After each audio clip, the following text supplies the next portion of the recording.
after that stuff happened in the West Wing with the Clintons, I worked outside the Oval Office, and after it happened with Monica, before it was public, he lives his life however he wants to.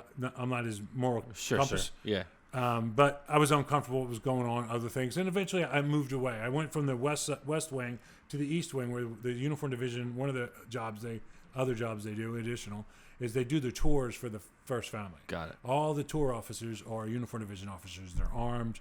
Damn. They're wired with radios. They're controlling who's in and out. And so they had to literally give tours to the public. It's great. And I never knew how much I slept through school until I took you, because they do. You're learning all this shit. They do not let you slide in. Yeah. With your knowledge. You mean that? As we talk more about it, I'll tell you some things that they had to change after a while. But and I can't even say it's political correctness. It's just how times change. Sure. Yeah. But it was. I was stunned. I called my parents one, and I'm like, I am so sorry. Yeah. Sorry, I got an F in history. So little I know. That's funny you say that. My buddy Ben was a tour guide in DC. Uh-huh. He had to have a bachelor's degree. I'm thinking he just rides around on a Segway getting $15 an hour. Yes. He was making close to six figures as a tour guide. Yes. But he had to know his shit. He's now a Capitol police officer. Yes.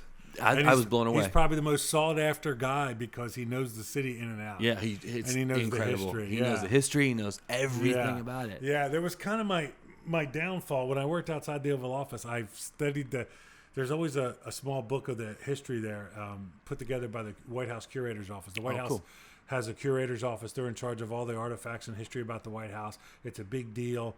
They're part of the executive residence staff, which is separate from every part of the government. Sure. There's no GS scale in there. They have their own. It's like a cult.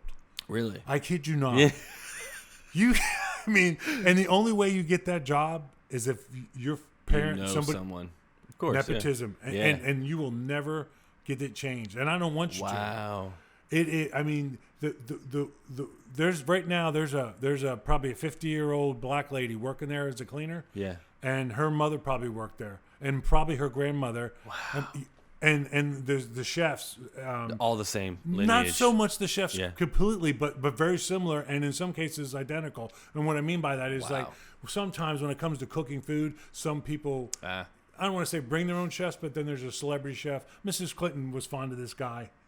I forget his name now, but anyway, once in a while. But the chefs. There's also the Navy mess chefs that cook for the president over in the West Wing, but also augment the mansion staff when they need to. Damn, so they're cooking for everyone. Oh my God, you should see when they do a big event there. There's as we move on in the interview, I can try to put together a whole day for you, and you pick the event and I can tell you. Yeah, it's crazy. So. That's insane. This just sounds like complete chaos because I've talked to a couple people about.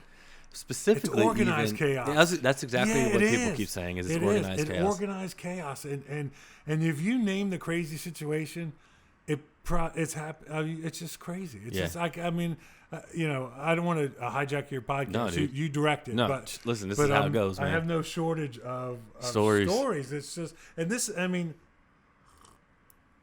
I had a nickel for every story we had to throw out of the book because there wasn't room.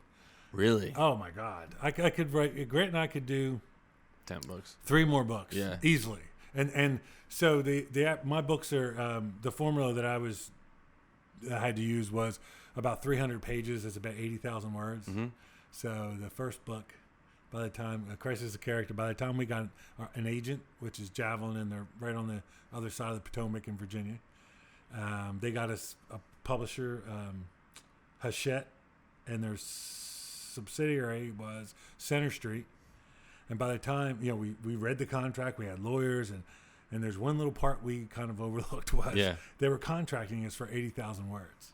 By the time we stopped talking and writing, we had 165,000 words with his twice as literally big. double. Almost as Oh my God. So